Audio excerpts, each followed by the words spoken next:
Pininfarina plays a major role for the rise of Italian cars.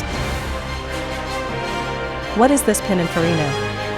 Who made it? The legendary rule of Pininfarina. The fabulous designs it made. How Pininfarina changed the Italian cars to next level. Let's dive into it.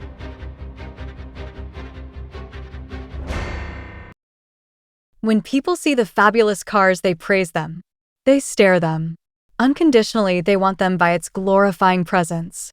But most of the people praise the brand of the car, of course, but I have to make you sure apart from the brand there is a big unit which plays the major role of how the car should be.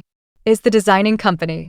Every car company hires a designing company for sculpturing the car. The whole design, the appearance of the car will be done by the designing company. So today we are going to discuss about one of the greatest designing company called Pininfarina. The origin of Pininfarina starts with Battista Pininfarina, who started working in his brother Giovanni's body shop at the age of 12, and it was there that his interest in cars was born. He stayed at Giovanni's Stabilimenti Industriali Farina for decades, learning bodywork and beginning to design his own cars. It was early spring in 1930 when Battista Pininfarina founded Carrozzeria Pininfarina in Turin. Since its early beginnings with about 150 employees, the company has built special car bodies for particular customers. Not long after the launch, Pininfarina appeared at the Paris Motor Show with Lancia, Alfa Romeo, Isotta Fraschini, and Fiat car models. In all these models, it was clear that Pininfarina spoke to wealthy buyers. The luxurious designs were reserved for loyalty, but without sacrificing performance. Pininfarina was always about preserving the car's identity, performance, and aerodynamics, which is one of the reasons why its designs stood the test of time. Unfortunately, World War II soon ended automobile production for all brands, not only Pininfarina. The Carrozzeria Pininfarina was destroyed during the war years, and afterward, the brand wasn't allowed to showcase car designs at the Paris Motor Show. However, Pinin and his sons still went to the show and parked their cars in front of the building. They attracted so much attention that they gained a spot on the show tomorrow morning. From that moment, Pininfarina grew steadily. The first big new design was embedded in the Italia 202, now displayed at the Museum of Modern Art in New York. With this car, Pininfarina wanted to step away from the old shapes and introduce new, smooth lines in the automobile industry. The same effort overflew into the Ferrari partnership that started somewhere in the 50s. At the time, most people thought that Pininfarina and Ferrari would make a bad match. How wrong they were. Pinin and Enzo Ferrari started a beautiful partnership that birthed amazing designs over the years. But that wasn't all. Pininfarina also worked with Alfa Romeo in 1955 to produce the outstanding Gilletta Spider. In 1956, cooperation with Peugeot started, following the partnership with Lancia. It seemed Pininfarina wasn't planning to stop expanding anytime soon, which we can now say with certainty. In the late 60s, Battista Pininfarina died and Sergio Pininfarina became the chairman. Nothing changed for the company. Pininfarina continued to develop designs that made a perfect balance with qualities such as sensitivity, taste, technical research, and innovation. It continued to grow as well. Across the 70s, Pininfarina fought the global crisis the entire industry faced by focusing on the essence of aerodynamics more than ever. This extensive research continued in the 80s and led Pininfarina to open another design center. After the crisis, the future looked bright for the Italian designer. Its majestic cars ruled 90s and 2Ks as well as it's in the peak. And later Pininfarina was acquired by the Mahindra Group in 2015. Soon after, the company invested a lot of money in a lineup of luxurious electric cars. We've had a chance to see glimpses of extraordinary designs, such as the one highlighted in the new Battista.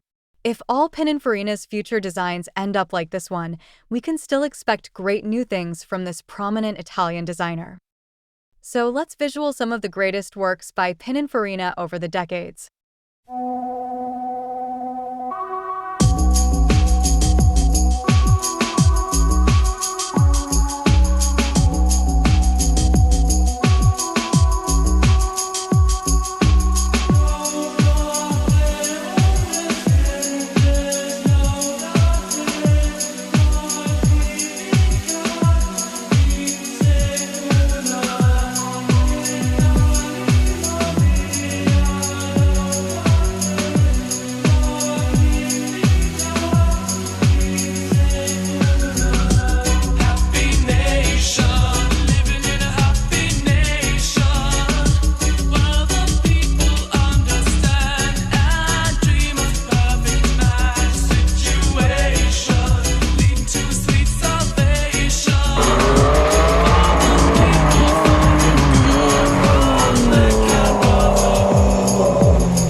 Today, Pininfarina is perceived as a bearer of the aesthetic values of Italian design. With an impressive 80 years of experience in the field, Pininfarina is not only a force to reckon with, but also a symbol of unmatched design, status, and quality in the automobile industry.